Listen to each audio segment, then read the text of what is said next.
Sir आपकी class किधर हो रही है?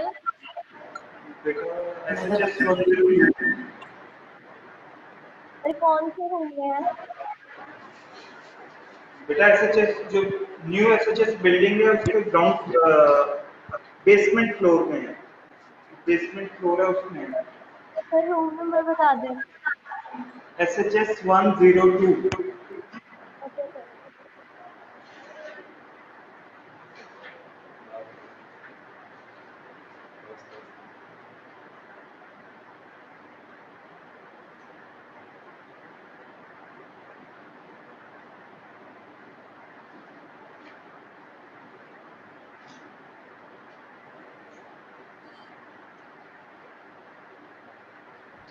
मंजिल 2 किधर है?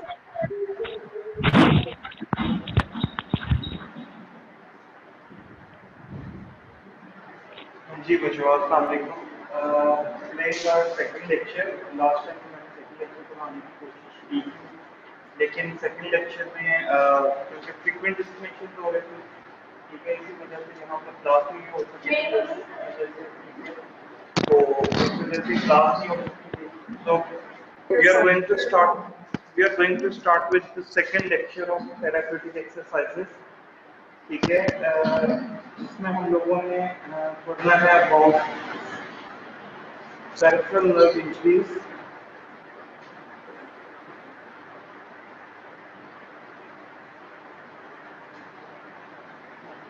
So first of all peripheral nerve injuries के बारे में हम लोगों ने थोड़ा सा इंट्रोडक्शन पढ़ा था पहले लेक्चर के अंदर, जिसमें हम लोगों ने बात की थी कि peripheral nerve injury, peripheral nervous system की कंपोजिशन क्या है। एक पेरिफेरल नर्व तीन कंपोनेंट्स से मिलकर बनती है, that is motor, that is the sensory. ठीक है, मोटर में दो टाइप्स आ जाती हैं, that is alpha motor neuron और गैमा मोटर न्यूरॉन। ठीक है, जो कि आपने वीडियो कॉन्फ्रेंस से इमर्ज करेंगे हैं, that are alpha and those that are emerging from the lateral column of the spinal cord, that are gamma motor neurons with both innervated skeletal muscles, ठीक है, but their function are different, ठीक है। And the last is the third type is sensory neuron that emerges from the posterior column of the spinal cord, ठीक है, and they actually take the stimulus from the sensory organs towards the central nervous system or the peripheral nervous system। And the last one is your sympathetic neurons, ठीक है, that emerges from the sympathetic ganglia outside the vertebral column, ठीक है। हर vertebral level के ऊपर एक sympathetic ganglia है। फिर हम लोग ने बात की थी about convergence and divergence, इन दो टर्म्स की बात की थी। फिर क्या होती है कन्वर्जेंस और क्या होती है डाइवर्जेंस, ठीक है। उसके बाद हम लोगों ने बात की थी अबाउट पेरिफेरल नर्व इंजरी के क्या क्या साइट्स कॉमन है जहाँ पर पेरिफेरल नर्व इंजरी हो सकती है। साइट्स कौन सी थी? बोनी टनल, ठीक है, वो बोनी टनल भी हो सकती है, वो फाइब्रस टनल भी हो सकती है। फाइब्रस टनल का मतलब क्या है? जहाँ पर सॉफ्ट टिश्यू स्ट्रक्चर हो, ठीक है, टाइटली पैक्ड हो, वहां पर भी आपकी टनल एक बन सकती है। और सिर्फ बोन से जो आपकी टनल बनती है, ठीक है, उसको भी हम लोग वो भी टनल हो सकती है और वहां पर भी कंप्रेशन हो सकती है पेरिफेरल नर्व की। इसी तरीके से जहां पर एक पेरिफेरल नर्व अब्रप्ट एंगल बना रही है, वहां पर भी पेरिफेरल नर्व इंजर्ड हो सकती है, ठीक है। फिर वहां पर जहां पर पेरिफेरल नर्व सुपरफिशियल है, ठीक है, सही है, क्रीप है स्किन के, वहां पर भी पेरिफेरल नर्व क्या हो सकती है, आपकी डैमेज हो सकती है। दीज आर द साइट्स, ठीक है, जहां पर पेरिफेरल नर्व इंजर्ड हो सकती है। फिर हम लोगों ने बात की थी कि कौन कौन सी चीजें हैं जो पेरिफेरल नर्व को इंजर्ड कर सकती हैं, मतलब कॉजेज क्या है पेरिफेरल नर्व की या मैकेनिज्म्स क्या हैं, ठीक है। तो मैकेनिज्म्स में हम लोग ने बात की थी about the compression, about the laceration, ठीक है, about the electricity, about the stretch force या टेंशन फोर्स इन फोर्स होते हैं, रेडिएशन के बारे में बात की थी, इसमें इलेक्ट्रिसिटी आ जाती है। तो that was the mechanism for peripheral nerve injury. आज का हम लोगों का टॉपिक है कि पेरिफेरल नर्व इंजरी रिकवर्ड कैसे होती है, ठीक है, कि पेरिफेरल नर्व इंजरी के लिए रिकवरी कैसे मुमकिन है, ठीक है। उसके लिए हमें 4 फैक्टर्स देखने पड़ते हैं। 4 फैक्टर्स के ऊपर डिपेंड करता है कि पेरिफेरल नर्व इंजरी कैसे क्या होगी, हील होगी या रिजनरेट करेगी, ठीक है, या रिकवरी होगी, रिकवरी की बात। सही है। तो सबसे पहली बात आ जाती है इसमें कि extent of peripheral nerve injury. Extent क्या है? लेंथ, कितनी लेंथ कंप्रोमाइज हुई है पेरिफेरल नर्व इंजरी से, ठीक है। जितनी ज्यादा पेरिफेरल नर्व की लेंथ कंप्रोमाइज होगी उतना ही पेरिफेरल नर्व को ज्यादा टाइम लगेगा रीजनरेट होने में। जितनी पेरिफेरल नर्व की लेंथ कम कंप्रोमाइज होगी उतनी ही पेरिफेरल नर्व जल्दी रीजनरेट हो जाएगी, ठीक है। समझ आ गई? So the first one is extent of peripheral nerve injury, ठीक है। सेकंड क्या है? The nature and level of injury, ठीक है। सेकंड क्या क्या फैक्टर है? The nature and level of peripheral nerve injury. Nature क्या है पेरिफेरल नर्व इंजरी की? Whether it is mild peripheral nerve injury, whether it is moderate peripheral nerve injury, whether it is severe peripheral nerve injury. Mild होगी जल्दी recover कर जाएगी, severe होगी बहुत ज्यादा टाइम लेगी, और हो सकता है कि वो रिकवर भी ना कर पाए, ठीक है। सही है, 100% रिकवर ना कर पाए। यहां तक बात की समझ आ गई है, ठीक है। And level level of injury. Level of injury से मुराद क्या है कि पेरिफेरल नर्व कहां पर बनती है आपकी, स्टार्ट कहां पर होती है? जहां पर आपकी नर्व रूट से नर्व रूट इमर्ज करके फ्रॉम द इंटरवर्टिब्रल फोरामिना, उसके बाहर आपकी पेरिफेरल नर्व बन जाती है, स्टार्ट हो जाती है पेरिफेरल नर्व, और फिर पेरिफेरल नर्व कोर्स करती हुई आपके डिस्टेंट एरिया तक आती है, आपके फिंगर्स तक आती है, या जहां पर भी उसने सप्लाई करना है वहां तक आती है। So it all the way courses through that thread, ठीक है। अब वो कहते हैं कि प्रॉक्सिमली पेरिफेरल नर्व इंजर्ड हो रही है, ठीक है। लेवल ऑफ इंजरी से क्या मुराद है कि peripheral nerve injury proximal and के ऊपर इंजर्ड हो रही है या फिर डिस्टल एंड के ऊपर इंजर्ड हो रही है, ठीक है। दोनों में डिफरेंस है। वो कहते हैं कि जब आपकी डिस्टल नर्व, इस बात को समझ लीजिए, जब आपकी डिस्टल एंड के ऊपर पेरिफेरल नर्व इंजर्ड हो रही हो, ठीक है, डिस्टल एंड के ऊपर आपकी पेरिफेरल नर्व इंजर्ड हो रही हो, तो फिर क्या होता है कि जो रीजनरेशन होती है वो बेहतर होती है, एक बात, ठीक है। और सेकंड इंपॉर्टेंट चीज क्या है कि जो आपकी पेरिफेरल नर्व के अंदर कंपोनेंट्स हैं, ठीक है, whether they are motor whether they are sensory, ठीक है, सही है, उसका एक्चुअली डिसीजन हो जाता है कि यहाँ पर मैक्सिमम कौन से होंगे। एक्चुअली मैं अब आपको बताना चाहता हूँ कि जैसे मोटर अल्नर नर्व है या रेडियल नर्व है, they are mostly motor peripheral, they are mostly peripheral motor peripheral nerves. मतलब क्या है कि इनका मैक्सिमम काम क्या है कि इन्होंने मसल्स को क्या करना है, इनर्वेट करना है, ठीक है। लेकिन जो मीडियन नर्व है it is mixed peripheral nerve. अच्छा, ये डिस्टली इनकी मैं बात कर रहा हूँ, लेकिन जो प्रॉक्सिमली है they are all combined of 4 components that are sympathetic, that are motor, alpha motor, gamma motor and sensory, ठीक है। प्रॉक्सिमली ये चारों इसी तीनों जो पेरिफेरल नर्व्स हैं वो इन्हीं कंपोनेंट से मिलकर बनी हुई हैं। लेकिन डिस्टली में क्या बता रहा हूँ कि जो अल्नर नर्व है वो मोटर है, ठीक है। रेडियल नर्व है ये कंप्लीटली 100% मोटर है, और जो आपकी मीडियन नर्व है ये मिक्स्ड है, मोटर भी है, सेंसरी भी है, सिंपैथेटिक भी है, ठीक है। तो अगर कहीं डिस्टली पेरिफेरल नर्व इंजर्ड हो जाती है तो रीजनरेशन अच्छी हो जाती है, प्लस कि जो टाइप ऑफ न्यूरॉन है वो अपनी ही टाइप के न्यूरॉन से क्या करते हैं, आपस में कनेक्ट होते हैं, ठीक है। समझ आ गई बात? सही, डिस्टली। लेकिन प्रॉक्सिमली क्या होता है, जहां पर नंबर ऑफ न्यूरॉन्स ज्यादा होते हैं, जहां पर टाइप ऑफ न्यूरॉन्स ज्यादा होती है, मोटर भी होती है, सेंसरी भी होती है, सिंपैथेटिक भी होती है, और मोटर में फर्दर अल्फा भी होती है और गामा भी होती है, वहां पर क्या होते हैं कि रीजनरेशन के चांसेस कम होते हैं। अल्फा जो है वो सेंसरी के साथ मिक्स हो सकती है, सेंसरी जो है वो सिंपैथेटिक के साथ मिक्स हो सकती है, सिंपैथेटिक जो है वो मोटर के साथ मिक्स हो सकती है, ठीक है। सो रीजनरेशन के चांसेस होते हैं, लेकिन रीजनरेशन क्या हो सकती है, इंटरमिक्स्ड हो सकती है, ठीक है, सही है। वहां पर इंटरमिक्सिंग के चांसेस क्या हो जाते हैं, ज्यादा हो जाते हैं। समझ आ गई बात की? This is the difference between the peripheral nerve, अगर वो प्रॉक्सिमली इंजर्ड हो रही है या फिर वो डिस्टली इंजर्ड हो रही है। उसके बाद आपके पास आ जाती है age and motivation of the patient, ठीक है।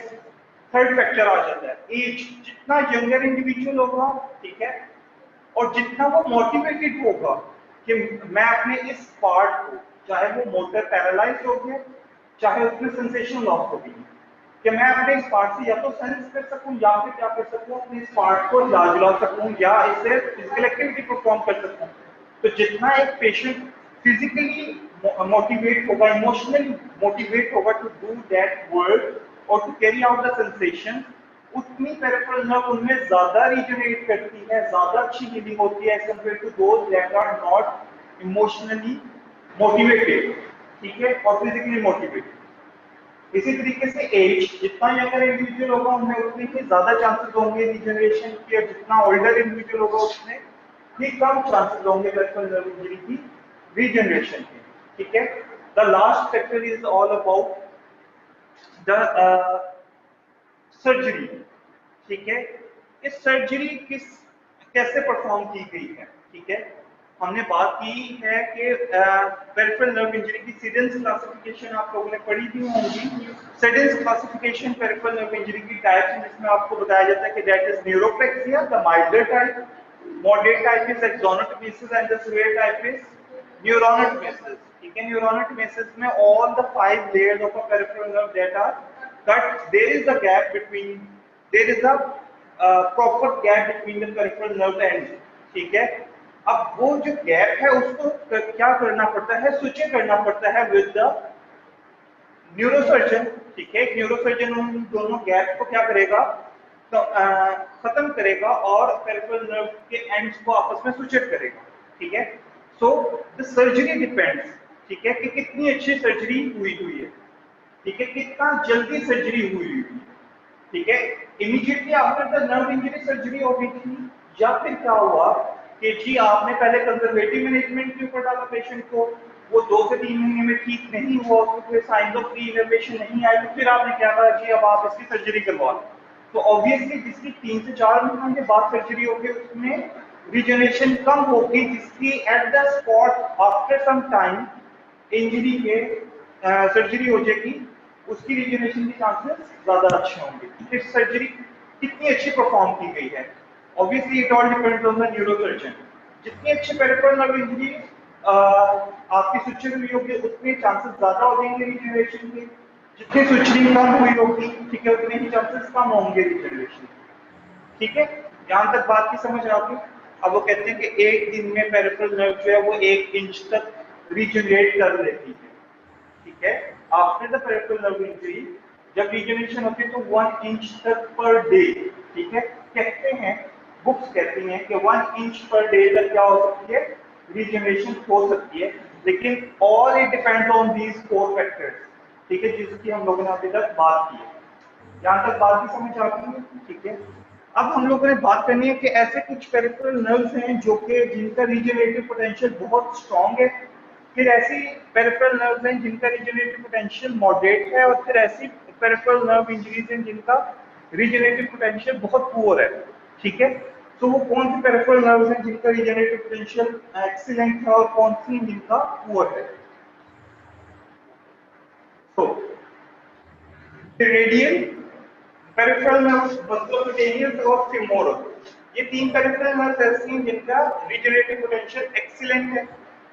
मॉडरेट रीजनरेटिव पोटेंशियल किसका है, median ulnar and tibial nerve का, और पुअर रीजनरेटिव पोटेंशियल किसका, आपकी पेरोनियल नर्व का, ठीक है, जिसकी वजह से फुट ड्रॉप हो जाए। देखा होगा आप लोगों ने, फुट ड्रॉप हो जाए, ठीक है, पेरोनियल नर्व की वजह से होता है, ठीक है। So these are the regenerative potential, ठीक है। Now we are here to talk about the management of peripheral nerve injuries, ठीक है। मैनेजमेंट गाइडलाइंस क्या है, ठीक है। तो सबसे पहले मैनेजमेंट को हम लोग डिवाइड करते हैं 3 फेजेस के अंदर। The first one is acute phase, the second one is subacute and the last one is chronic phase. Acute phase में immediately after the peripheral nerve injury और इमीडिएटली आफ्टर द सर्जरी, ठीक है, चाहे वो injury हुई है उसके बाद या सर्जरी के फौरन बाद क्या होगा कि सबसे पहले इमोबिलाइज करना पड़ता है। इमोबिलाइज किसको करना पड़ता है, उस सेगमेंट को जहां पर वो पेरिफेरल नर्व की रिपेयर हुई है या पेरिफेरल नर्व क्या हुई है, इंजर्ड हुई है, ठीक है। ऑब्वियसली अगर किसी ट्रॉमा की वजह से हुआ है, ठीक है, सेम किसी कॉन्टिन्यूअस मूवमेंट की वजह से हुआ है, तो हम क्या करेंगे, रिस्ट के वजह से कॉन्टिन्यूअस मूवमेंट की वजह से हुआ है, तो हम रिस्ट को क्या कर देंगे, इमोबिलाइज कर देंगे कि जो रिस्ट को थोड़ा सा रेस्ट मिल जाए, जो पेरिफेरल नर्व के ऊपर कंप्रेशन आ रही है या जो इंजरी हो रही है वो इंजरी ना हो सके, क्योंकि न्यूट्रल पोजीशन में कभी भी पेरिफेरल नर्व इंजर्ड नहीं होती, एक्सट्रीम पोजीशंस के ऊपर जाके पेरिफेरल नर्व क्या हो सकती है, इंजर्ड हो सकती है। समझ आ गई बात की? सो हमने सबसे पहले क्या करना है, इमोबिलाइज करना है। ऑब्वियसली अगर कोई सर्जरी हुई है तो सर्जरी के फौरन बाद अगर रिस्ट के ऊपर सर्जरी हुई है तो हम रिस्ट को इमोबिलाइज कर देंगे, एल्बो के ऊपर हुई है तो हम लोग एल्बो के ऊपर रिस्ट को इमोबिलाइज एल्बो को इमोबिलाइज कर देंगे। अगर शोल्डर पर हुई है तो हम शोल्डर को क्या कर देंगे, इमोबिलाइज कर देंगे। जस्ट कि जितने भी टिश्यूज को इंटरसेक्ट किया गया है पेरिफेरल नर्व तक पहुंचने के लिए, वो टिश्यूज क्या हो जाए, हील हो जाए। ठीक हो गया? Second is movement. ठीक है, मूवमेंट ऑब्वियसली डिपेंड करती है कि सर्जरी कैसे हुई है। ठीक है, सही है। अब इसका जब हम लोग रीजन्स पढ़ेंगे एल्बो और रिस्ट के ऊपर, तब हमें पता चलेगा कि कुछ डायरेक्शन होती है जहां से सर्जरी परफॉर्म की जाती है। ठीक है, सही है। अब वो जो डायरेक्शन होती है एक्चुअली वहां वो जो डायरेक्शन होती है वो with the passage of time जितनी भी सर्जरीज हुई हैं उनके साथ साथ हमें पता चलता गया कि अगर इस डायरेक्शन से की जाएगी तो ज्यादा जल्दी हीलिंग हो जाएगी, और अगर इस डायरेक्शन से की जाएगी तो हीलिंग इतने अरसे के बाद होगी, लेट होगी, डिलेड हो जाएगी। ठीक है, so the movement depends on the type of surgery perform.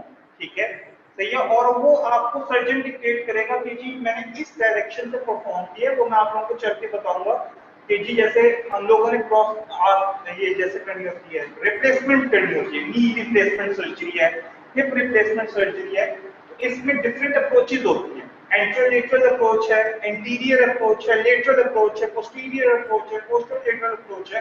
तो उसमें देखना होता है कि कौन सी अप्रोच ऐसी है जो मिनिमली इन्वेसिव है, जो क्या है, मिनिमली इन्वेसिव है। ठीक है, जिसमें मसल्स को कम कट करना पड़ा है। ठीक है, जिसमें न्यूरोमस्कुलर बंडल्स को कम ख्याल रखना पड़ा। ठीक है, तो वो अप्रोच यूज करते हैं। जो अप्रोच भी सर्जन यूज करेगा वो आपको डिक्टेट कर देगा कि जी इतने अरसे के बाद आप क्या करवा सकते हैं, मूवमेंट को स्टार्ट करवा सकते हैं। समझ आ गई बात? सेकेंड है सप्लेंटिंग और ब्रेसिंग। ठीक है, ये जो सप्लेंटिंग और ब्रेसिंग होती है ये हम लोग करते हैं कि जो भी पेरिफेरल नर्व इंजर्ड हुई है वो अगर मोटर नर्व है या अगर वो मसल को इनर्वेट कर रही है, ठीक है, और वो नर्व इंजर्ड हो गई है, तो ऑब्वियसली वो मसल्स क्या हो जाएंगे, पैरालाइज्ड हो जाएंगे। हमने उन मसल्स को पैरालाइज तो हो गया वो, हमने क्या करना है, अब उन मसल्स की जो एडहेजंस या कॉन्ट्रैक्चर उनमें बन सकते हैं, हमने उससे उनको प्रिवेंट करना। ठीक है, तो एडहेजंस और कॉन्ट्रैक्चर से प्रिवेंट करने के लिए हम लोग क्या करेंगे, उनके लिए सप्लेंटिंग और ब्रेसिंग करेंगे। ठीक है, एक तो ये भी बात होती है। दूसरी क्या बात होती है, लेट्स से ये जो रिस्ट ड्रॉप होती है, आप सबको पता है रेडियल नर्व जहां आपकी डॉर्सल एस्पेक्ट के ऊपर रन करती हुई आ रही है ना, जो आपके एक्सटेंसर मसल्स को सप्लाई कर रही है। अब रिस्ट ड्रॉप हो जाए तो कॉन्टिन्यूसली रेडियल नर्व के ऊपर एक खिंचाव रहेगा ना। ठीक है, एक तो मैंने क्या करना है कि ये जो एडहेजंस बन रही हैं फ्लेक्सर कंपार्टमेंट में, फ्लेक्सर कंपार्टमेंट आपका कॉन्ट्रैक्चर्स बनाना शुरू कर देगा ना, क्योंकि कॉन्टिन्यूसली क्या है, रिस्ट फ्लेक्स पोजीशन में है, रिस्ट ड्रॉप है। ठीक है, एक तो मैं इसके लिए सप्लेंटिंग कर रहा हूं, दूसरा क्या कर रहा हूं कि जो कॉन्टिन्यूस स्टेट ऑफ स्ट्रेच है ऑन दैट पेरिफेरल नर्व, मैं उसको भी क्या कर दूंगा, ओवरकम कर दूंगा by just elevating this wrist. ठीक है, by just taking the wrist into the neutral position.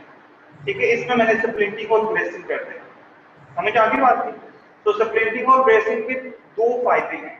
ठीक है, एक तो जो कॉन्टिन्यूस स्ट्रेच है पेरिफेरल नर्व के ऊपर उसको मैं कम कर रहा हूं, ओवरकम कर रहा हूं, और जो एडहेजंस या कॉन्ट्रैक्चर के चांसेस है मैं उनको ओवरकम कर रहा हूं। ठीक है, last one is patient education. Patient को एजुकेट किया जाता है कि आपने अपनी पेरिफेरल नर्व को किस तरीके से या अपने उस सेगमेंट को जहां पर सर्जरी हुई है आपने उसको कैसे प्रोटेक्ट करना है।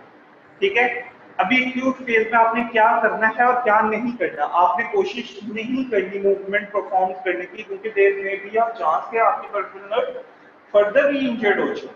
ठीक है, तो ये हीलिंग जब तक कंप्लीट नहीं होगी आपने उसको मूव नहीं करना। So the second one is recovery phase और सब एक्यूट फेज, जिसको हम लोग बोल सकते हैं, जहां पर साइंस ऑफ री इनर्वेशन स्टार्ट हो जाए। साइंस ऑफ री इनर्वेशन क्या है? ठीक है, कि जो मसल है, ठीक है, लेट्स से मसल्स पैरालाइज्ड हुए थे, उन मसल्स में से कोई एक या दो मसल रिस्पॉन्ड करना शुरू कर दें, या वो कॉन्ट्रेक्टाइल रिस्पॉन्स शुरू कर दें, या वो कॉन्ट्रैक्ट होना शुरू कर दें, ठीक है। लेट्स से रिस्ट ड्रॉप था, ठीक है, पहले पेशेंट अपने फिंगर्स को भी एक्सटेंड नहीं कर सकता था, लेकिन with the passage of time क्या हुआ कि अब वो अपनी फिंगर्स को सिर्फ एक्सटेंड कर सकता है। तो इसका मतलब क्या है कि साइंस, री-इनोवेशन के साइंस आ रहे हैं, ठीक है, समझ आ गई बात। पहले जब मैं उसको ऐसे टेबल के ऊपर रखता था तो उसका हाथ ऐसे था, अब मैं अगर उसको जब कमांड करता हूँ कि अपनी उंगलियां खोलें, तो वो क्या कर लेता है, अपनी उंगलियों को स्ट्रेट कर लेता है, लेकिन रिस्ट को नहीं उठा सकता। तो इसका मतलब क्या है, या चारों उंगलियां खोल ले, या एक या दो उंगलियां सीधी कर ले, ठीक है। तो ऑब्वियसली मेरे लिए तो वो साइंस है ना री इनोवेशन के, ठीक है।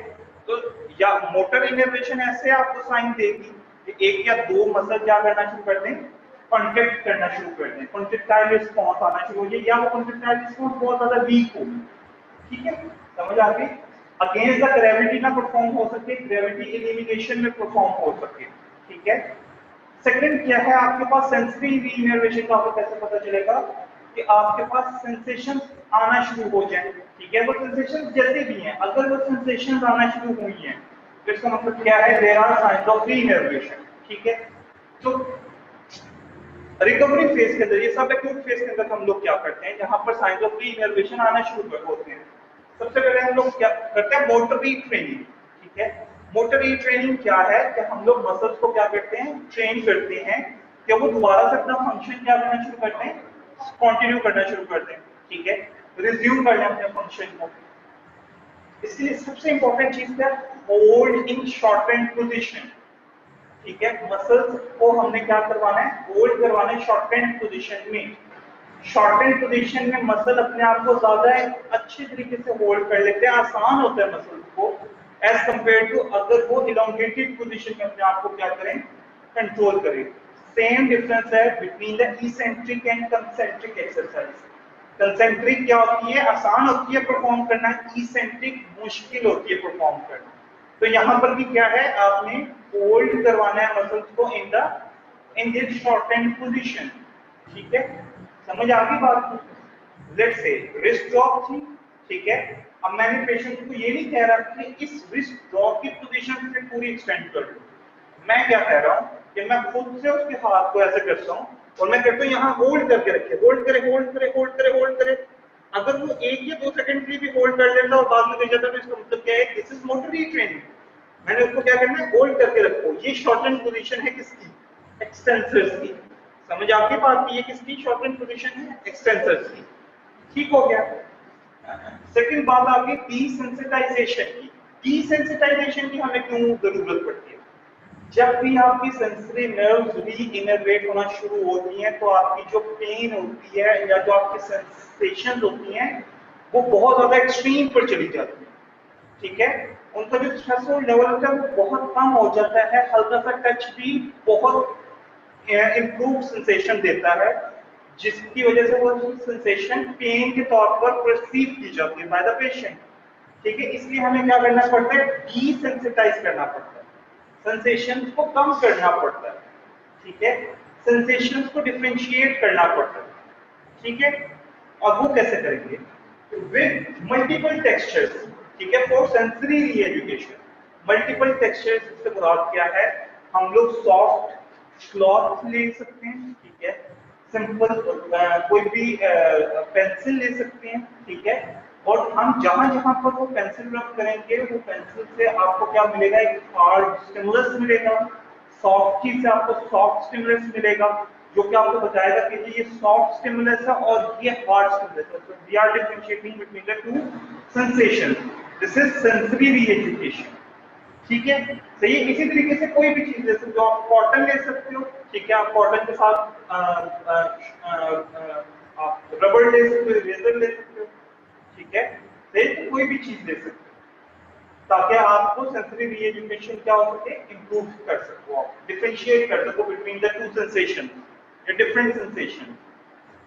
फिर है डिस्क्रिमिनेटिव सेंसरी रीएजुकेशन, ठीक है। डिस्क्रिमिनेटिव सेंसरी रीएजुकेशन का मतलब क्या है कि आप लोगों ने डिस्क्रिमिनेट करना है बिटवीन द सेंसरी रीएजुकेशन। एक फर्दर क्या है, इसको इम्प्रूव करना है, इस सेकंड स्टेप को आपने फर्दर इम्प्रूव करना है, वो कैसे? कि सबसे पहले आप क्लूज, विजुअल क्लू के साथ क्या करोगे, आपको जज होगा कि जी ये बोर्ड है, मैं हाथ लगा के कह रहा हूँ क्या है, दिस इज द बोर्ड, मैं विजुअली क्लू कर रहा हूँ, ठीक है, मैं ऑब्जर्व कर रहा हूँ कि मेरा हाथ किसको लाता है, एक बोर्ड को लाता है, ठीक है। फिर क्या होगा, मैं आंखें बंद करके क्या करूंगा, इसको आइडेंटिफाई करने की कोशिश करूंगा, देयर इज अ डिफरेंस, ठीक है, with eyes open and then with eyes closed, ठीक है। हम नॉर्मल इंडिविजुअल है, हमारा हाथ कहीं पर भी लगेगा हमें बस फौरन पता चल जाएगा this is hot, this is cold, ठीक है, ये सॉफ्ट टेक्सचर के साथ है, ये हार्ड टेक्सचर के साथ है, ठीक है, मे बी ये प्लास्टिक हो सकता है और वो क्या हो सकती है, वॉल हो सकती है, आपको इतना भी पता चल जाता है दोनों ही हार्ड स्ट्रक्चर, लेकिन आपको वॉल के अंदर और प्लास्टिक के अंदर फौरन से डिफरेंशिएट हो जाए, समझ आ गई बात की। तो this is discriminative sensory education के जी, विजुअल क्यूज के साथ और विजुअल क्यूज के बगैर, ठीक है। अच्छा, ये जो रेड में दिया हुआ है कि this is all about pattern of recovery, pattern of sensory recovery, pattern क्या होगा सेंसरी रिकवरी का आफ्टर द इंजरी, ठीक है। मैं आपसे क्वेश्चन पूछ सकता हूँ what is the pattern of sensory recovery after the peripheral nerve injury, ठीक है। तो सिंपली सबसे पहले क्या होगा, पेन, पेन की परसेप्शन आना शुरू होगी, ठीक है, जिसको हाइपर सेंसिटिविटी भी कहा जाता है, जो मैंने अभी आपसे बात की कि जी पेन, पेशेंट उसको परसीव ही ऐसे करता है कि जी ये पेन है मेरे, हाइपर सेंसिटिविटी सबसे पहले क्या पेन हो सकती है, फिर perception of slow vibration, slow vibration क्या होगी, पेशेंट परसीव करना शुरू करेगा, फिर मूविंग टच की होगी, फिर कांस्टेंट टच की होगी, फिर रैपिड वाइब्रेशन होगी और उसके बाद awareness from proximal to distal, ठीक है, प्रॉक्सिमल से डिस्टल तक मुझे क्या होगी, एज अ होल मुझे अवेयरनेस होगी कि मेरा प्रॉक्सिमल से डिस्टल एक्सट्रीमिटी तक क्या है, ठीक है, मैं उसको जज कर सकता हूँ। जैसे आप सबके साथ अल्हम्दुलिल्लाह आपके लेंस है, तो आप लोग ऑल द टाइम उसको परसीव कर सकते हो, ठीक है, सेंस कर सकते हो अपने लेंस को, ठीक है, कि मेरी एल्बो के ऊपर क्या हो रहा है, मेरे रिस्ट के ऊपर क्या हो रहा है, या मेरे फिंगर्स के ऊपर क्या हो रहा है, अगर आप सेंस करना चाहते हो, ऐसे ही। So this is the awareness from proximal to distal, ठीक है। जब आपकी अवेयरनेस आ जाए फ्रॉम प्रॉक्सिमल टू डिस्टल, इसका मतलब क्या है कि अब आपकी सेंसेशंस कंप्लीटली ठीक हो चुकी हैं, समझ आ गई बात की यहाँ तक, ठीक है। The next stage is about chronic phase, जहां पर भी इनर्वेशन के साइंस जो होते हैं वो पीक लेवल पर पहुंच जाते हैं, ठीक है, री इनर्वेशन के साइंस क्या होते हैं, पीक लेवल पर पहुंच जाते हैं। अब वो कैसे, कंपनसेटरी फंक्शन, पहला इसका स्टेप है कंपनसेटरी फंक्शन। देखो दो काम हो सकते हैं, या तो पेरिफेरल नर्व रीजनरेट हो जाए कंप्लीटली, ठीक है, या पेरिफेरल नर्व कि क्या हो जाए, फाइब्रोसिस हो जाए, ठीक है, जहां पर न्यूरॉन्स ने एक दूसरे के साथ क्या करना था, कनेक्शन करना था, वहां पर क्या आ गई, कनेक्टिव टिश्यू आ गया, फाइब्रस टिश्यू आ गया और उसने वो गैप को क्या किया, फिल करना शुरू कर दिया, तो अपने इंपल्स ट्रेवल कर सकेंगे, ठीक है। तो देयर आर टू केसेस, ठीक है, कि पेरिफेरल नर्व या तो इंजर्ड हो जाए या पेरिफेरल नर्व कंप्लीटली रिकवर हो जाए, या फिर पेरिफेरल नर्व रिकवर ना हो सके, ठीक है। हमने क्या करना है, कंपनसेटरी फंक्शन, जहां पर पेरिफेरल नर्व आपकी रिकवर हो जाएगी वहां पर कंपनसेटरी फंक्शंस को कम करना शुरू कर देना। अच्छा, कंपनसेटरी फंक्शंस क्या होते हैं पता आप सबको, व्हाट आर कंपनसेटरी फंक्शंस,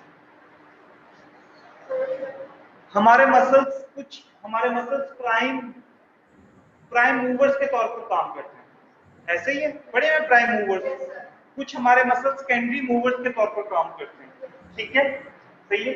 तो जब आपके प्राइम मूवर्स क्या हो जाते हैं, पैरालाइज हो जाते हैं, तो आपके सेकेंडरी मूवर्स क्या करते हैं, वो फंक्शन परफॉर्म करने की कोशिश करते हैं, ठीक है, क्या करते हैं, वो फंक्शन परफॉर्म करने की कोशिश करते हैं, ठीक है, दे आर सेकेंडरी मूवर्स, ठीक है, सही है, बात की समझ आ रही है। अब जैसे कि एक पेशेंट जो है वो एबडक्शन ये या फ्लेक्शन ना कर सके, तो वो क्या करेगा, अपनी ट्रंक को एक्सटेंड करके क्या करने की कोशिश करेगा, मूव करने की कोशिश करेगा, ठीक है। तो वो जो ट्रंक के ऊपर एक्सेसिव एक्सटेंशन हो रही है वो क्या है, उसका कंपनसेटरी फंक्शन है, ठीक है।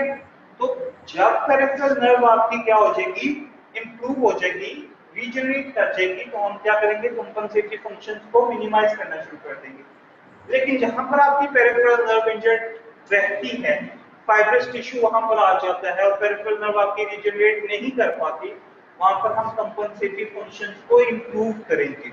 ठीक है, हम वहां पर कंपनसेटरी फंक्शंस को अलाउ करेंगे कि अब तो क्योंकि प्राइम मूवर्स ठीक नहीं हो सकते, तो सेकेंडरी मूवर्स इस लिम्ब को जैसे तैसे करके मूव कर सकते हैं। समझ आ गई बात? ठीक है, या कोई फंक्शन परफॉर्म कर सके कि कंप्लीट डिसेबिलिटी नहीं होनी चाहिए। हमारा एज ए फिजिकल थेरेपिस्ट क्या काम है कि हम लोगों ने डिसेबिलिटी से बचाना है पेशेंट को। ठीक है, अगर थेरेप्यूटिक्स का पहला लेक्चर देखो तो उसमें सबसे सबसे अहम काम क्या है, डिसेबलमेंट थ्योरी दी हुई है उन्होंने कि डिसेबिलिटी इंपॉर्टेंट है, फंक्शनल लिमिटेशन, इससे हमने पेशेंट को बचाना है। ठीक है, सही है, वो चाहे जितना मर्जी हम बचाएं, हमारा काम है हमने डिसेबिलिटी से बचाना। समझ आ गई बात की? The second one is preventive care.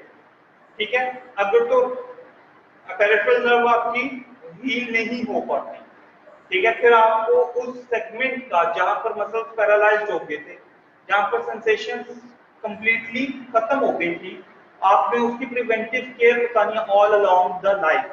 ठीक है, कि आपने इसको कैसे केयर प्रोवाइड करनी है। ठीक है, आपने कोई जख्म नहीं बनने देना। ठीक है, आपने इसको प्रोटेक्ट करना है फ्रॉम द एक्सटर्नल एनवायरनमेंट। ये नहीं कि ये पैरालाइज्ड हाथ है तो आप चलते जा रहे हैं और ये हाथ कहीं पर भी लगेगा तो आपको तो नहीं पता चलेगा पेशेंट को कि मेरे हाथ को क्या होगा, कौन सी इंजरी हुई है। तो फर्दर कोई इंजरी हो जाएगी, वो तो फर्दर उसको क्या कर देगी, डिस्टर्ब करेगी, उसकी डिफॉर्मिटी को फर्दर इनहेंस करेगी। तो आपने क्या कहना है उसको कि आपने किस तरह इसको प्रोटेक्ट करना है। आप इसको सिंपली जेब में, पॉकेट में डाल सकते हो ड्यूरिंग एनी वॉक। ठीक है, जब भी आप बाहर जाओ एक्सटर्नल एनवायरनमेंट में, कोई आपको पुश लगेगा तो आप उसको इजीली कंट्रोल कर सकोगे। लेकिन अगर ऐसे हाथ झूल रहा होगा तो देयर इज अ चांस कि आपकी फर्दर यहाँ पर कोई जो बोन है वो फ्रैक्चर हो जाएगी या डिसलोकेशन हो जाए आप किसी भी जॉइंट की। समझ आ गई बात? ठीक है, स्किन को आपने कैसे मैनेज करना है। ऑब्वियसली जहां पर सेंसेशन नहीं होती वहां पर स्किन कोस्टर होना शुरू हो जाती है। ठीक है, तो आपने स्किन को कैसे वो करना है, स्किन के ऊपर जख्म नहीं होने देना, क्योंकि जख्म बनने तो फिर आपकी ऑब्वियसली आपको पता कि वो हील नहीं हो पाएगा जहां पर इनोवेशन नहीं है। ठीक है, तो स्किन को फोर्स हो गई तो आपने स्किन को कॉन्टिन्यूसली मॉइस्चर रखना है, मॉइस्ट रखना है। ठीक है, सही है, उसको उसकी सफाई अच्छी तरीके से करनी है। तो ये आपने सारी उसको क्या बतानी है, प्रिवेंटिव केयर बतानी है। सही है, जो उसको फर्दर डिसेबिलिटी से क्या कर सके, मिनिमाइज कर सके। नाउ थर्ड सब topic is about thoracic outlet. ठीक है, थ्रेसिक आउटलेट एक रीजन है जो कि स्टार्ट होता है just from below, just at the start of your neck. ठीक है, नेक से स्टार्ट होता है और एक्सिला तक जाता है। ठीक है, ये वो रीजन है जहां पर आपका ब्रेकियल प्लेक्सस ट्रेवल करता है। ठीक है, soon after your brachial plexus is formed, जहां पर आपका ब्रेकियल प्लेक्सस बन रहा है वहां पर ही आपका ब्रेकियल प्लेक्सस थ्रेसिक आउटलेट में एंटर हो जाता है। ठीक है, और जहां पर आपका ब्रेकियल प्लेक्सस एंड हो रहा है वहां पर ही ये थ्रेसिक आउटलेट एंड हो जाता है। तो ब्रेकियल प्लेक्सस का जो कंप्लीट कोर्स है वो किसके अंदर है, इस थ्रेसिक आउटलेट के अंदर है। ठीक है, थ्रेसिक आउटलेट के 4 बॉर्डर्स हैं। ठीक है, the medial border, the posterior border, lateral and the anterior one. अब मीडियल साइड का जो बॉर्डर है लाइक दिस, ठीक है, this is the medial border. ठीक है, ये आप सबको नजर आ रही है, ये जो साइड है ये क्या है आपका मीडियल बॉर्डर है, किसके लिए, थ्रेसिक आउटलेट के लिए। मीडियल बॉर्डर किससे मिलकर बन रहा है, 3 स्केलेनाई मसल्स, मसल ग्रुप है स्केलेनाई का। सर्वाइकल फ्लेक्शन के लिए ये मसल यूज होता है, स्केलेनस एंटीरियर, स्केलेनस मीडियस, स्केलेनस पोस्टीरियर। इसी तरीके से अरेंज है एंटीरियर, मीडियस एंड पोस्टीरियर। ठीक है, लाइक दिस। ठीक है, स्केलेनस एंटीरियर, मीडियस एंड पोस्टीरियर। ठीक है, ये जो मुझे जो परपेट है दैट आप सबको जो परपेट होता है दैट इज स्टेर्नोक्लेडोमास्टोइड। ठीक है, ये मतलब नजर आ रहा है। ठीक है, दैट इज स्टेर्नोक्लेडोमास्टोइड, इसके बीनीथ होता है स्केलेनस एंटीरियर, मीडियस एंड पोस्टीरियर। ठीक है, और द फर्स्ट रिब। ठीक है, यहाँ पर आपके नीचे बेस पे क्या होती है, फर्स्ट रिब होती है। ये चार स्ट्रक्चर्स मिलकर क्या बनाते हैं, मीडियल बॉर्डर बनाते हैं। पोस्टीरियर बॉर्डर कौन बनाता है, अपर ट्रेपीजियस बनाता है, ये आपका पीछे अपर ट्रेपीजियस है, और स्कैपुला। ठीक है, शोल्डर ब्लेड है, ये पोस्टीरियर बॉर्डर बना रहा है। एंटीरियर बॉर्डर कौन बनाता है? आपका क्लेविकल फ्रंट के ऊपर, आपके पेक्टोरालिस मसल, वो मेजर भी है वो माइनर भी है, ठीक है। कोराकोइड प्रोसेस स्कैपुला का, ठीक है, जहां पर आपका शॉर्ट हेड और बाइसेप इमर्ज करता है। एक तो ये एक्रोमियन हेड होता है ना, ठीक है, एक यहाँ नीचे की तरफ क्या होता है, कोराकोइड प्रोसेस होता है, ठीक है, जस्ट बीनीथ जहां पर फ्यूमरल हेड अटैच होता है ग्रीनहाइड लेब्रम के साथ, उसके बिल्कुल नीचे कोराकोइड प्रोसेस है, ठीक है। एक कोराकोइड प्रोसेस है वो जहां पर एक्चुअली पेक्टोरालिस माइनर की अटैचमेंट हो रही होती है, इसलिए उन्होंने ये नाम जरूर लिखा हुआ है। पेक्ट माइनर इमर्ज करता है आपके रिब्स से, 5 6 7 8 रिब्स से आपका इमर्ज करता है पेक्ट माइनर, ठीक है, और इंसर्ट किसके ऊपर हो जाता है, ऑनटू द कोराकोइड प्रोसेस से। इसलिए उन्होंने जरूर लिखा कि कोराकोइड प्रोसेस के भी एक बॉर्डर बना रहा है, दैट इज एंटीरियर। आपकी क्लेविकल, मेजर पेक्ट माइनर, आपका कोराकोइड प्रोसेस और डेल्टोपेक्टोरल फेशिया, एक ऐसा फेशिया जिसमें आपके डेल्टॉइड को और आपके पेक्टोरालिस मसल्स को क्या किया हुआ है, रैप अप किया हुआ है, ठीक है। तो ये मेजर क्या बना रहा है आपका एंटीरियर बॉर्डर। जो लेटरल बॉर्डर है that is form by the axilla, ठीक है। सो थ्रेसिक आउटलेट के बारे में सिर्फ ये याद रखना है कि ये एक ऐसा रीजन है जहां पर आपका क्या चल रहा है, ब्रेकियल प्लेक्सस स्टार्ट होता है, एंटर होता है इसमें और एग्जिट करता है through the lateral border. Enter कहां से करता है, मीडियल बॉर्डर से एंटर करता है और लेटरल बॉर्डर से एग्जिट कर जाता है, ठीक है, सही है। और इसको ये बॉर्डर्स क्या करते हैं, कवर करते हैं। तो what is thoracic outlet syndrome, ठीक है। ऑब्वियसली इस थ्रेसिक आउटलेट में कहीं पर भी अगर आपकी ब्रेकियल प्लेक्सस कंप्रोमाइज हो जाती है तो हम उसको क्या बोलेंगे कि that is thoracic outlet syndrome, ठीक है, कहीं पर भी कंप्रोमाइज हो जाए, ठीक है। तो अब साइट्स कौन सी है जहां पर थ्रेसिक आउटलेट सिंड्रोम हो सकता है या ब्रेकियल प्लेक्सस कंप्रोमाइज हो सकता है, वो कौन कौन से साइट्स है थ्रेसिक आउटलेट के रीजन में, ठीक है। सबसे पहला क्या है, इंटरस्केलेनाइड ट्रायंगल, ठीक है। Interscalene triangle is just similar to the medial border of the thoracic outlet. Medial border जो थ्रेसिक आउटलेट का बना था, scalenus anterior, medius and posterior और फर्स्ट वेब के साथ, वही आपका इंटरस्केलेनाइड ट्रायंगल बना रहा है, ठीक है। वो कैसे इंटरस्केलेनाइड ट्रायंगल बना रहा है, लाइक दिस, ठीक है। ये जो ब्लैक कलर की ट्रायंगल नजर आ रही है ये एक्चुअली किसकी नजर आ रही है, स्केलिनस एंटीरियर, दिस वन, ये जो स्केलिनस एंटीरियर है, दिस वन इज स्केलिनस मीडियस, ठीक है। तो यहाँ इन दोनों मसल्स के दरमियान से आपके न्यूरोमस्कुलर बंडल्स क्या आ रहे हैं, एंटर हो रही हैं, ठीक है, सही है, इस ट्रायंगल के अंदर से। और ये क्या है, आपकी फर्स्ट रिब है जहां पर इनकी अटैचमेंट है स्केलिनाइड एंटीरियर की स्केलिनस मीडियस की, ठीक है। तो ये बेस है। अगर लेट्स से ये दोनों मसल्स क्या हो जाए, टाइट हो जाए, तो ये क्या होगा, ट्रायंगल शॉर्टर साइज का हो जाएगा। जब ये शॉर्टर साइज का होगा तो ऑब्वियसली आपके न्यूरोमस्कुलर बंडल्स क्या हो जाएंगे, कंप्रेस हो जाएंगे। तो प्राइमरी साइट जो पहली साइट है वो है आपका इंटरस्केलेनाइड ट्रायंगल, ठीक हो गया। सेकंड है आपके पास कोस्टोक्लेविकुलर स्पेस। कोस्टोक्लेविकुलर स्पेस नेम इंडिकेट कर रहा है, कोस्टो मींस आपकी फर्स्ट रिब, क्लेविकुलर मींस आपका क्लेविकल, ठीक है। मतलब फर्स्ट रिब और क्लेविकल के दरमियान जो स्पेस है उसको हम कोस्टोक्लेविकुलर स्पेस बोलते हैं, ठीक है। तो this one is the costoclavicular space, ठीक है। अब ये जो है आपकी फर्स्ट रिब है, this C shape is first rib and this one is clavicle, ठीक है। और यहां से भी आपके न्यूरोमस्कुलर स्ट्रक्चर्स जो हैं वो पास करें। अगर ये स्पेस कंप्रोमाइज हो जाए तो भी आपके न्यूरोमस्कुलर स्ट्रक्चर्स क्या हो जाएंगे, कंप्रोमाइज होना शुरू हो जाएंगे। Third is axillary interval, axilla से एग्जिट कर रहे हैं, एक्सिलरी इंटरवल, डेल्टोपेक्टोरल फेशिया, ठीक है, pectoralis minor and the coracoid process, वो जो इंटीरियर बॉर्डर बना रहा है, ठीक है, उसको हम लोग एक्सिलरी इंटरवल कह रहे हैं। यहाँ पर पहले जो इंटीरियर बॉर्डर बना रहा है आपका थ्रेसिक आउटलेट, जो इंटीरियर बॉर्डर बना रहा है that is the axillary interval here, ठीक है, लाइक दिस। अब ये देखिए, ये आपका कोराकोइड प्रोसेस, ठीक है, दिस वन, ये कोराकोइड प्रोसेस और इसके ऊपर अटैचमेंट किसकी है, पेक्ट माइनर की, ठीक है। और यहाँ पर क्या आपका डेल्टोपेक्टोरल फेशिया, ये न्यूरोमस्कुलर स्ट्रक्चर ये देखिए, यहाँ से स्टार्ट हो रहे थे, ठीक है, सही है। ये क्लेविकल और फर्स्ट रिब के अंदर से गुजरे, ठीक है, और एग्जिट कहां से हो रहे हैं?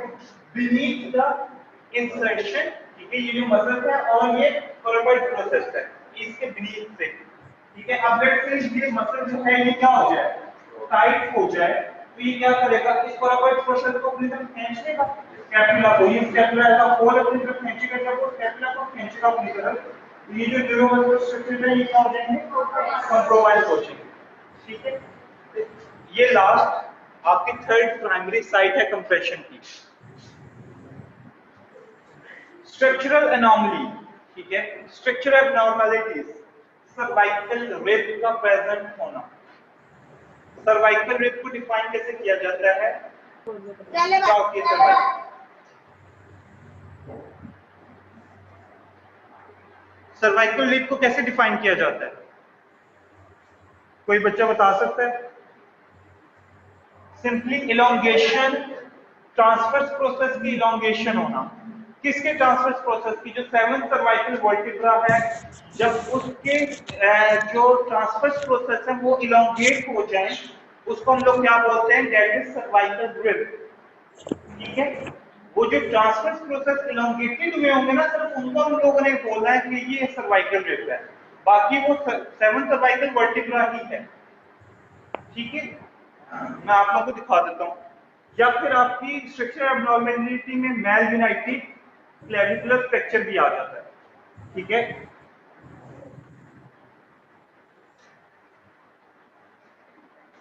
ये आपकी नॉर्मल फर्स्ट रिब है, ठीक है, जो कि T1 के साथ स्टार्ट होती है, ठीक है, T1 से ऊपर क्या C7 है, ये आपका C7 आ गया। C7 के लिए ट्रांसफर प्रोसेस है, यहां तक हो जाएगा देन गुड। देखिए ये देखो, ये जो यहां तक आ गई है इलोंगेट होके, और उसने आगे इसके साथ फर्स्ट रिब के साथ अटैचमेंट कर ली है, ये क्या है? सर्वाइकल रिब है ना। भी अटैचमेंट करे तो इसका इस साइड से इलोंगेट हो जाना, दैट इज सर्वाइकल रिब, ठीक हो गया। एक्सरे में देख ढूंढ के बताएं सर्वाइकल रिब कहां पर है, उनके साइड की सर्वाइकल रिब है। ऑनलाइन बच्चे भी सर्वाइकल रिब ढूंढकर बताएं बेटा, आप सबके सामने स्क्रीन शेयर हो रही है, किस साइड की सर्वाइकल रिब है?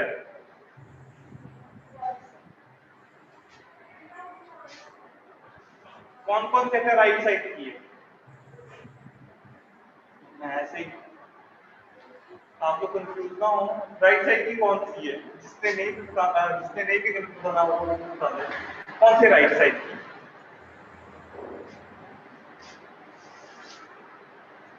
ठीक है, दिस वन, ये इलोंगेटेड है या वो इलोंगेटेड नजर आ रही है? ठीक है, राइट साइड की आपकी सर्वाइकल रिब है, सिंपल, ठीक है।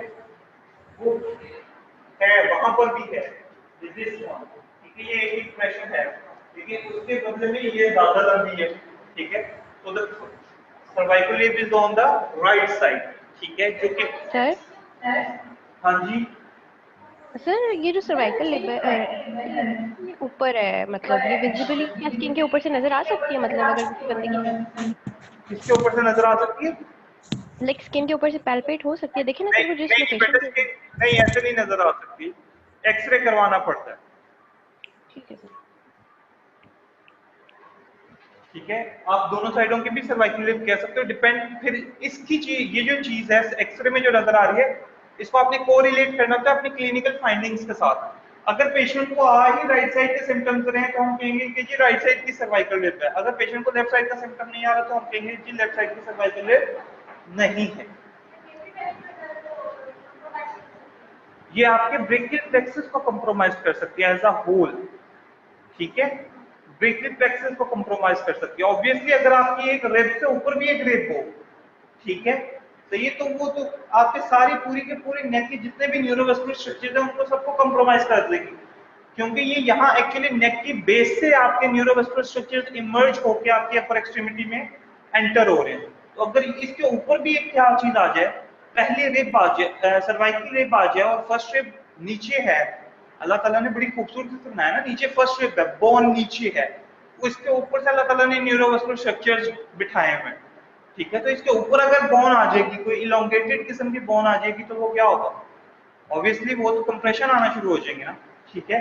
अब आप इसीलिए देखो ना, जब आप मूव करते हो तो आपकी क्लेविकल क्यों मूव कर जाती है ऊपर की तरफ, क्यों रोटेट कर जाती है, क्यों? क्योंकि अल्लाह ताला ने उसको ऐसा बनाया हुआ है। अगर वो स्टैटिक होती तो उसने भी कंप्रेशन प्रोड्यूस करने थे, लेकिन वो क्योंकि मोबाइल है, इजीली मूवेबल, ठीक है। रिब्स जो है वो इतनी अच्छी मूवेबल नहीं होती जितनी अच्छी आपकी क्लेविकल मूवेबल, ठीक है। Here is X-ray of malunited clavicular fracture, ठीक है। ये malunited है clavicular fracture, ऐसे ही है। ये देखो this one is clavicle, एक दूसरे से up and above, ठीक है, यूनाइट कर गई है। तो this is a malunited clavicular fracture। ये भी कंप्रेशन कॉज कर सकता है, जिसका आपके ब्रेकियल प्लेक्सस का और आपको स्पेसिफिक आउटलेट सिंड्रोम के सिम्टम्स प्रोड्यूस करवा सकता है। So what are the signs and symptoms? ठीक है, that is pain, paresthesia, partial loss of sensation, ठीक है, numbness हो सकती है, weakness आ सकती है मसल्स के अंदर, discoloration हो सकती है। यहाँ पर बात होती है न्यूरोवास्कुलर स्ट्रक्चर्स की, तो नर्व के भी सिम्टम्स आ सकते हैं, नर्व के साथ साथ ब्लड वेसल्स के भी सिम्टम आ सकते हैं। डिस्कलरेशन हो जाना, डिस्कलरेशन कब होती है? सर ब्लड जब सप्लाई आपका कॉम्प्रोमाइज होता ब्लड है। जो गया हुआ है वो कूल अप रहे और जितनी भी हीमोग्लोबिन है वो यूज हो जाए, तो वो क्या होना शुरू हो जाएगा, ब्लड आपका डिस्कलर्ड होना शुरू हो जाएगा, ठीक है, रेडिश से डार्क पर्पल होना शुरू हो जाएगा, क्योंकि हीमोग्लोबिन क्या हो जाएगी, ऑक्सीजन जो होगी वो क्या हो जाएगी, कंज्यूम हो जाएगी, ठीक है, डीऑक्सीजनेटेड ब्लड रह जाएगा, ठीक है। सो डिस्कलरेशन, ठीक है, स्वेलिंग, ठीक है, जहां पर भी ब्लड पूल होता है आप सबको पता है वहां पर ब्लड कैपिलरीज अपने आप जो वॉल्यूम होता है उसको लीक करना शुरू कर देती है। लेट्स से यहाँ पर ब्लड, यहाँ पर लेट्स से पानी आ जाए इस कंपार्टमेंट के अंदर, बहुत ज्यादा पानी आ जाए, तो क्या होगा कि हम डोर खोलने की कोशिश करेंगे, ठीक है। तो इसी तरीके से जहां पर भी ब्लड कैपिलरीज में, ब्लड वेसल्स में ज्यादा ब्लड पूल हो जाता है, ज्यादा देर के लिए रह जाता है, खड़ा रह जाता है, वहां पर ब्लड कैपिलरीज क्या करती हैं, उसको लीक करना शुरू कर देती है इनटू द एक्सटर्नल एनवायरनमेंट। जब भी एक्सटर्नल एनवायरनमेंट में प्लाज्मा जाता है वो क्या करता है, स्वेलिंग कॉज करता है। लॉस ऑफ पल्स हो सकती है, लॉस ऑफ पल्स, जब आपकी आर्टरी कहीं पर कंप्रेस हो रही है तो वीक पल्स जाएगी, ऐसे ही अल्सरेशन हो सकती है, जब आपकी आर्टरी क्या हो जाएगी, कंप्रोमाइज हो जाए, तो आपका इस्कीमिया हो सकता है, इस्कीमिया नेक्रोसिस में कन्वर्ट हो सकता है, और नेक्रोसिस क्या हो सकता है, आपकी गैंग्रीन बना सकता है, अल्सरेशन कॉज कर सकता है। And the last one is Reynolds phenomena. Reynolds phenomena क्या होता है कि जब भी ठंडा मौसम आता है तो पेशेंट के जो फिंगर होते हैं नम होना शुरू हो जाते हैं, ठीक है, सही है, दिस इज रेनॉल्ड्स फिनोमेना, ठीक है। सिर्फ वो एक समझेंगे ऑटोमेटिक रिस्पॉन्ड होता है टुवर्ड्स द कोल्ड वेदर। जैसे कोल्ड वेदर आता है, ठीक है, तो पहले ही आपकी आर्टरीज क्या होती हैं, उतना अच्छा पंप नहीं कर रही होती, ठीक है। जैसे कोल्ड वेदर आता है आर्टरीज क्या होती है, फर्दर कॉन्ट्रैक्टेड स्टेज में चली जाती है, और जितनी जो पहले ब्लड सर्कुलेशन आ रही थी वो उतनी ब्लड सर्कुलेशन भी नहीं आती, तो ये ब्लड एक्चुअली क्या होते हैं, कंप्लीटली नम हो जाती है, ठीक है, सेंसेशन आना बंद हो जाती है। Now the types of thoracic outlet syndrome. Neurogenic thoracic outlet syndrome तीन किस्म की टाइप्स होती हैं, या न्यूरोजेनिक हो जाए, या वेस्कुलोजेनिक हो जाए, ठीक है, या फिर नॉन स्पेसिफिक हो जाए thoracic outlet syndrome, ठीक है। न्यूरोजेनिक thoracic outlet syndrome क्या होता है कि जिसमें आपकी नर्व इन्वॉल्व हो, जिसमें आपका ब्रेकियल प्लेक्सस इन्वॉल्व हो, ब्लड सबक्लेवियन आर्टरी या सबक्लेवियन वेन इन्वॉल्व ना हो, ठीक है, उसको हम लोग न्यूरोजेनिक thoracic outlet syndrome कहते हैं, और उसको ट्रू बोलते हैं, true, that is true thoracic outlet syndrome। तो पेशेंट, इस केस के साथ पेशेंट हमेशा जब भी प्रेजेंट होगा तो उसमें जरूर कोई ना कोई स्ट्रक्चरल एब्नॉर्मलिटी प्रेजेंट होगी, या वो सर्वाइकल हो सकती है, या फिर क्या हो सकता है, मैलयूनाइटेड क्लेविकुलर फ्रैक्चर हो सकता है। तो स्ट्रक्चरल एब्नॉर्मलिटी के साथ पेशेंट प्रेजेंट करेगा। मैं पूछ सकता हूँ what are the characteristics of true thoracic outlet syndrome? तो true thoracic outlet syndrome का पहला फैक्टर क्या है कि इसका जो पेशेंट होगा उसमें स्ट्रक्चरल एब्नॉर्मलिटी प्रेजेंट होगी। सेकंड फैक्टर क्या है कि उसमें पॉजिटिव ईएमजी फाइंडिंग्स होंगी। पॉजिटिव ईएमजी फाइंडिंग्स का मतलब क्या होता है, इलेक्ट्रोमायोग्राफी, ठीक है, वो टेस्ट बता रहा होगा, ईएमजी का टेस्ट बता रहा होगा कि जी मसल्स तक क्या नहीं आ रहे, इंपल्सेस नहीं आ रही ब्रेकियल प्लेक्सस की, ठीक है। तो पॉजिटिव ईएमजी फाइंडिंग्स। और सेकंड में क्या है कि थर्ड क्या है कि इसको अक्सर मिसडायग्नोज किया जाता है कार्पल टनल सिंड्रोम, ठीक है। आपको इसमें रेडियोग्राफिक एविडेंस भी मिलेगा कि जी सर्वाइकल में प्रेजेंट है, ठीक है। आपको ईएमजी फाइंडिंग्स भी पॉजिटिव मिलेगी। और आप फिर लास्ट में क्या है कि इसको ऑफर मिसडायग्नोज किया जाता है कि that is carpal tunnel syndrome, ठीक है। नाउ द सेकंड टाइप जो कि मोस्ट कॉमन है that is non specific. Non specific जो है वो किसी सर्वाइकल उसमें नहीं होगी, पेशेंट में कोई स्ट्रक्चरल एब्नॉर्मलिटी प्रेजेंट नहीं होगी, इसमें पोस्चरल इश्यूज होंगे। क्या होंगे? Postural issues. पोस्चरल इश्यूज क्या हैं? अब लेट्स से एक आप फीमेल है या कोई लड़का है जो कि वीक है या कमजोर है, मतलब जिसका मसल मास कम है, और आपने उसको हैवी स्कूल बैग पहनाया हुआ है या उसने स्कूल बैग पहना हुआ है, ठीक है, तो देयर इज अ चांस कि यहाँ पर क्या होना शुरू हो जाए, कंप्रेशन होना शुरू हो जाए। तो ये जो कंप्रेशन होगी ये क्या करेगी, आपकी पोस्चर को चेंज करना शुरू करेगी, पोस्चर मेल अलाइंड होगा। तो जितना पोस्चर मेल अलाइंड होगा उतनी आपके मसल्स की क्या होगी, टाइटनेस डेवलप होगी। और जब मसल्स आपके टाइट होंगे तो आपको थोरेसिक आउटलेट सिंड्रोम के symptoms, sign and symptoms show होना शुरू हो जाएंगे। तो that is non specific thoracic outlet syndrome, ठीक है। स्ट्रक्चरल एब्नॉर्मलिटी नहीं होगी, रेडियोग्राफिक फाइंडिंग्स नेगेटिव होंगी, ईएमजी फाइंडिंग्स नेगेटिव होंगी, लेकिन क्या होगा, पोस्चरल इश्यू होगा, ठीक है। समझ आ गई बात को? And the last one is vascular, ठीक है। रेयर चांसेस होते हैं आपके वेस्कुलर थोरेसिक आउटलेट सिंड्रोम के, रेयर चांसेस हैं, ठीक है। और अगर ये हो वेस्कुलर तो ये किसकी वजह से हो सकता है, स्ट्रक्चरल एब्नॉर्मलिटीज की वजह से हो सकता है, दैट इज वो जैसे न्यूरोजेनिक था, ठीक है। और compression of the artery with arm motion specially overhead usages, usually जो इसकी कंप्रेशन होती है ना आर्टरी की वो ओवरहेड यूजेज के साथ होती है, ठीक है। जैसे ओवरहेड एक्टिविटी होगी तो यहाँ पर पल्स की जो रेट और रिदम होगा वो चेंज हो जाएगा, ओवरहेड से नीचे आएगी तो रेट एंड रिदम नॉर्मल हो जाएगा, कंपेरेबल होगा दोनों साइड पे। लेकिन जब भी ओवरहेड से अबव जाएगा तो फिर क्या होगी, आपकी पल्स में चेंज आना शुरू हो जाएगा, नेचर ऑफ पल्स चेंज हो जाएगा। अच्छा, फिजिकल एग्जामिनेशन के लिए हम लोग 3 टेस्ट परफॉर्म करते हैं, ठीक है। उसमें हमारे पास एक रूट्स टेस्ट है, एक एडिसन मैन्योवर है और एक मिलिट्री ब्रेस टेस्ट है। ये तीनों टेस्ट हम लोग तब करेंगे जब हम लोग आप सबको एज अ होल लैब के लिए बुलाएंगे। फिजिकल एग्जामिनेशन में आप लोगों को तब सिखाऊंगा कि आपने किस तरीके से थोरेसिक आउटलेट सिंड्रोम को डायग्नोज करना है और फिजिकल एग्जामिनेशन के टेस्ट हम लोगों ने कैसे परफॉर्म करना है। मैनेजमेंट क्या है, हमने एजुकेट करना है पेशेंट को कि जी आपने अपने पोस्चर को चेंज करना है, ठीक है।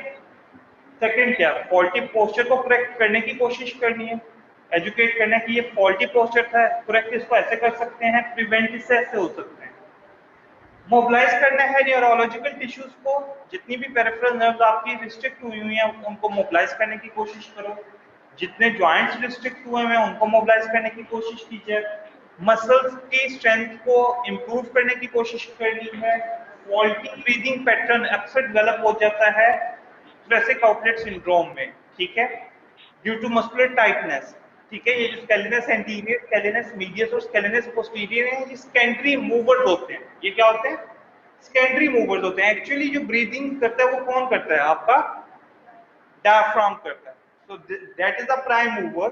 जितने भी ये मेरे नेक के मसल्स हैं ये सारे क्या हैं? सेकेंडरी मूवर्स हैं। इनफैक्ट मेजर माइनर क्या है? ये भी सेकेंडरी मूवर है, ब्रीदिंग करवाएगा लेकिन इसका बहुत थोड़ा सा रोल होता है। हाँ, जहां डायफ्राम क्या हो जाए, लॉस हो जाए, पैरालाइज हो जाए, वहां पर फिर क्या करते हैं, ये ओवरकम कर लेते हैं। ठीक हो गया। Progress functional independence, functional independence को क्या किया जाए? प्रोग्रेस किया जाए कि उसको किसी और की जरूरत ना पड़े किसी चीज को कैरी करने। समझ आ गई बात की?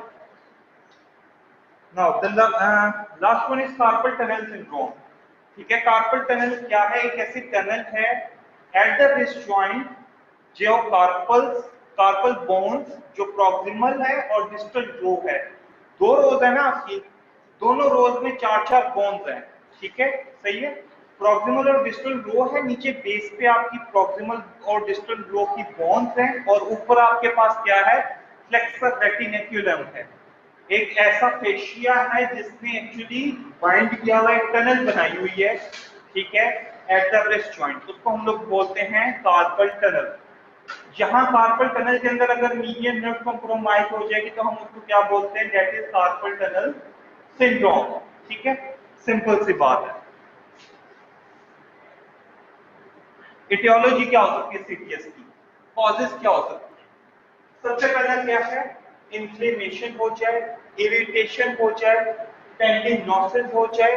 टेंडिनोसिस क्या होती है, स्वेलिंग हो जाना टेंडन्स की, ठीक है, या टेंडन शीट की स्वेलिंग और इन्फ्लेमेशन हो जाना, ठीक है, टेंडन भी पास करें, न्यूरोवास्कुलर स्ट्रक्चर भी पास करें, ठीक है, तो टेंडन का इन्फ्लेमेट हो जाना, वेसल्स का डायलेट हो जाना बहुत ज्यादा, ठीक है, स्वेलिंग का अगर कर जाना रिस्ट जॉइंट के ऊपर, इन्फ्लेमेशन का हो जाना, ठीक है, ये सारी क्या कर रही है, as a result of repetitive wrist flexion और एक्सटेंशन, चाहे वो रेपिटेटिव रिस्ट फ्लेक्शन है, वो चाहे रेपिटेटिव रिस्ट एक्सटेंशन है, ठीक है, ये इंपॉर्टेंट कॉज है किसकी, सीटीएस।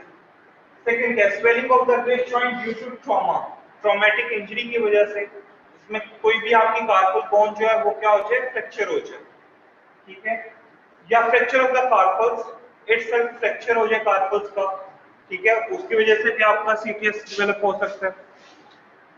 प्रेगनेंसी की वजह से हो सकते हैं, क्योंकि हार्मोन रिलेटेड चेंजेस आती हैं, वाटर रिटेन होते हैं, जिसकी वजह से ये जो टनल्स होती है ये खास तौर पर क्या हो जाते हैं, कंप्रोमाइज हो जाती है। रिमेटॉइड आर्थराइटिस, ऑस्टियोआर्थराइटिस, ठीक है, ये दोनों क्या है, इन्फ्लेमेटरी कंडीशंस हैं, ठीक है, रिमेटॉइड आर्थराइटिस तो बहुत ज्यादा एक्सेसिव इन्फ्लेमेटरी कंडीशन है ना, osteoarthritis as compare to RA कम है इन्फ्लेमेशन में, तो रिमेटॉइड आर्थराइटिस की वजह से, ऑकवर्ड रिस्ट पोस्चर की वजह से, मतलब कॉन्टिन्यूअस फ्लेक्शन या कॉन्टिन्यूअस एक्सटेंशन, ठीक है, compressive forces due to equipment usages, ठीक है, ऐसे इक्विपमेंट यूज करना जो कॉन्टिन्यूअस वाइब्रेट करते हो, ठीक है, रिस्ट के ऊपर वाइब्रेशन प्रोड्यूस करते हो कॉन्टिन्यूअस, वो इक्विपमेंट क्या कर सकते हैं, कॉज हो सकते हैं सीरियसली। और सबसे वाइब्रेशन के अंदर कार्पल टनल, ठीक है, कोई भी वाइब्रेशन को continuously against the carpal tunnel, ठीक है, तो वो भी क्या कर सकती है, कॉज कर सकती है CTS. Observation and provocation test, कौन सी ऑब्जर्वेशन हमने करनी है, thenar atrophy, thenar atrophy and weakness, ठीक है जी बेटा, ये बना दो और चाय बना देना, मेरा खाना बहुत खराब हुआ। मुझे समझ नहीं है क्या कह रहे हो,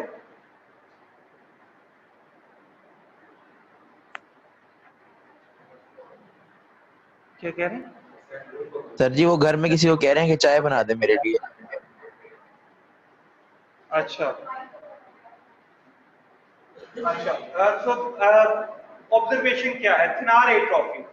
अब पाम ऑफ हैंड में आपको, आपके पास दो एमिनेंसेस होती हैं, पाम ऑफ हैंड में कितनी होती है, दो एमिनेंसेस, सिर्फ पाम की मैं बात कर रहा हूँ, ये आपका पाम है, इसमें दो एमिनेंसेस हैं, एक एमिनेंस आपको ये नजर आ रही होती है, ठीक है, और एक एमिनेंस आपको ये साइड के ऊपर नजर आ रही होती है, दिस इज हाइपोथिनार, हाइपोथिनार, हाइपो मींस छोटा, छोटे से क्यों, क्योंकि ये आपके लिटिल फिंगर की बिलो है, तो हाइपोथिनार, और दिस इज थिनार एमिनेंस, ये जो एमिनेंस है ये क्या है, आपकी थिनार एमिनेंस है। थिनार एमिनेंस क्या हो जाए, फ्लैट हो जाए, ये जो आपके सेंटर में पाम ऑफ हैंड है, ये जो आपको जितना फ्लैट आपको ये नजर आ रहा है, अगर आपकी थिनार एमिनेंस भी इतनी फ्लैट हो जाए, ठीक है, तो ये क्या है, आपकी सीटीएस है, या मीडियन नर्व इंजर्ड हो गई, समझ आ गई बात की, ठीक है, तो थिनार एट्रोफी, थिनार वीकनेस।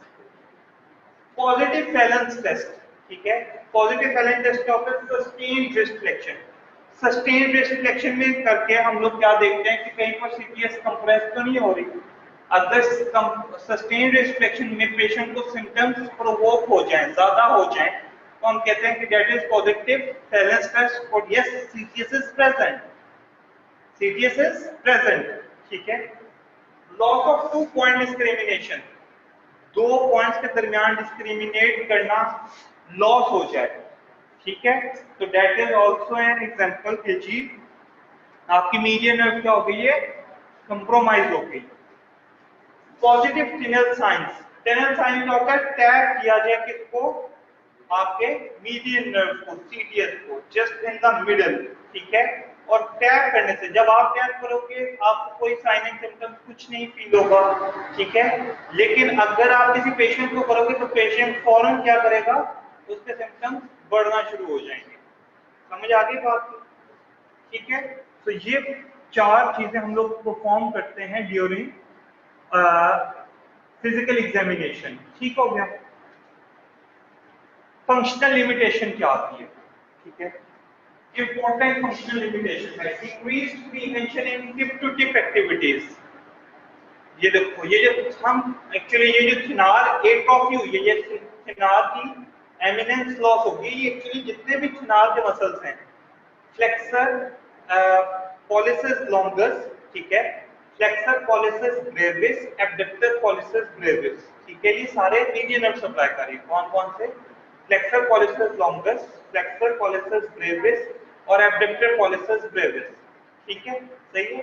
ये मीडियन नर्व सप्लाई कर रही है और यही थिनार, ये तीनों मसल थिनार बना रहे हैं, ठीक है। क्या बना रहे हैं, थिनार एमिनेंस बना रहे हैं। जब ये खत्म हो जाएगी तो फिर क्या होगा, ये जो थंब की ऑपोजिशन है, टिप टू टिप एप्रीहेंशन है, ये मैं टिप टू टिप क्या करूं, बस खत्म कर दिया। टिप टू टिप प्रीहेंशन है, ये क्या हो जाएगी, आपकी लॉस हो जाएगी, ठीक है। फिर अवॉइडेंस ऑफ द एरिया, जहां पर आपकी सेंसेशन लॉस हो गया वो आप एरिया अवॉइड करोगे। कौन कौन सा एरिया जहां पर सेंसेशन लॉस हो जाएगी, ये थंब ऐसा होल, फिंगर ऐसा होल, फर्स्ट जिसको हम लोग इंडेक्स फिंगर कहते हैं, मिडिल फिंगर, रिंग फिंगर की हाफ, ठीक है। ये क्या हो जाए, यहाँ पर सेंसेशन लॉस हो जाएंगी तो हम इनको ऑब्वियसली यूज करना अवॉइड करेंगे। Inability to perform sustained or repetitive wrist motion, repetitive wrist motions perform करना, ये भी क्या हो जाएगा, आपका लॉस हो जाएगा, ठीक है। जब आपकी टिप टू टिप एप्रीहेंशन नहीं होगी तो आप किसी चीज को पिक नहीं कर सकोगे। आप हमेशा याद रखना, अल्लाह ताला ने ये अंगूठा ना रखा होता तो आप कभी इसको, जैसे आप फिंगर चढ़ाते हैं तो आप इसको कभी भी आप कोई चीज ना ग्रिप कर सकते, कोई चीज ग्रिप कर सकते हो आप विदाउट थंब, ऑब्वियसली नो, ठीक है, आप बिग नो, ठीक है। तो ये किसके लिए, आपकी चीजों को ग्रिप करने के लिए, पकड़ने के लिए। छोटी से छोटी चीजों, सुई जितनी आप उसको भी किस तरह पकड़ते हो, थंब से पकड़ने की कोशिश करते हो, 2 फिंगर से पकड़ने की कोशिश नहीं करते हो, ठीक है। बड़ी से बड़ी चीज दो, ठीक है, तो भी आप उसके लिए थंब को यूज करते हो अपनी पावरफुल ग्रिप बनाने के लिए। तो थंब की जितनी भी मूवमेंट है वो लॉस हो जाएगी, ठीक है।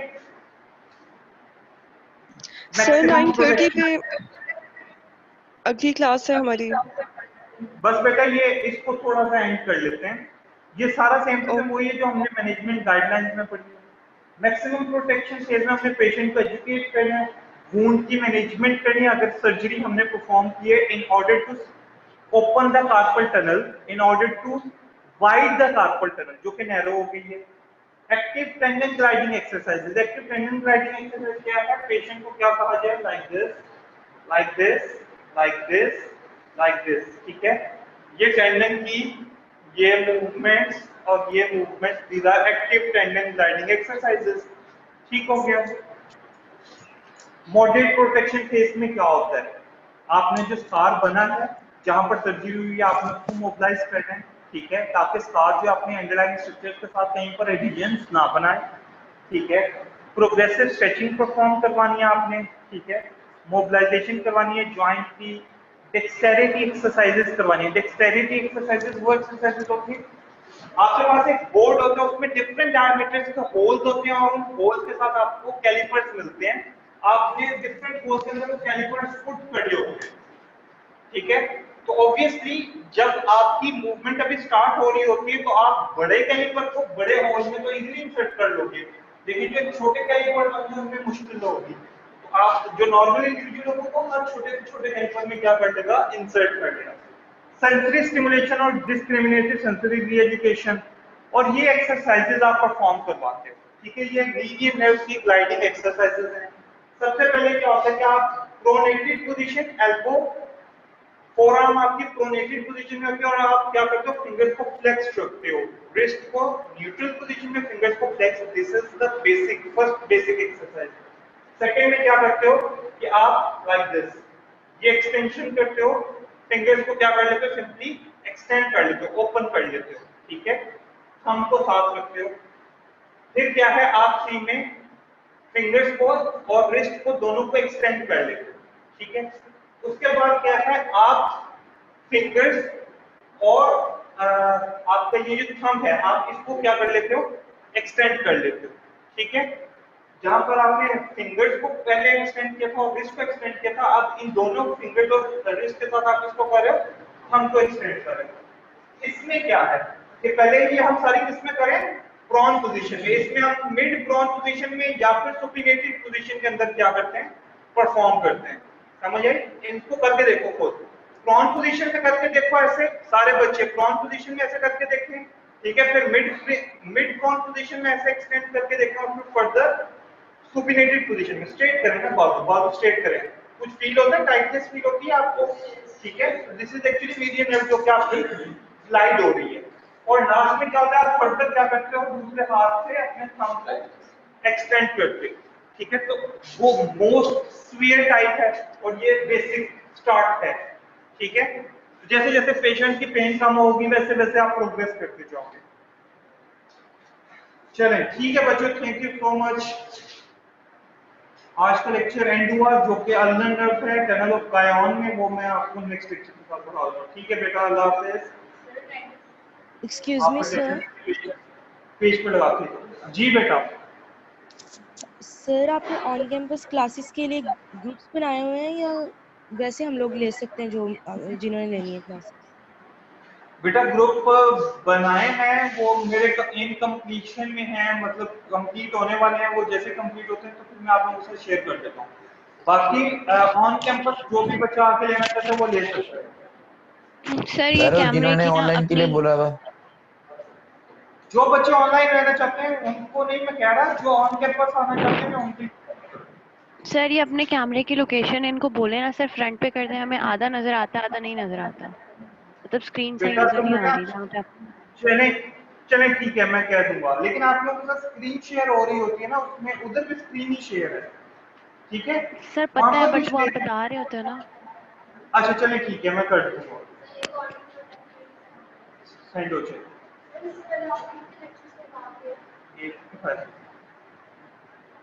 ये सेकंड लेक्चर, ओके बेटा, अल्लाह हाफिज़।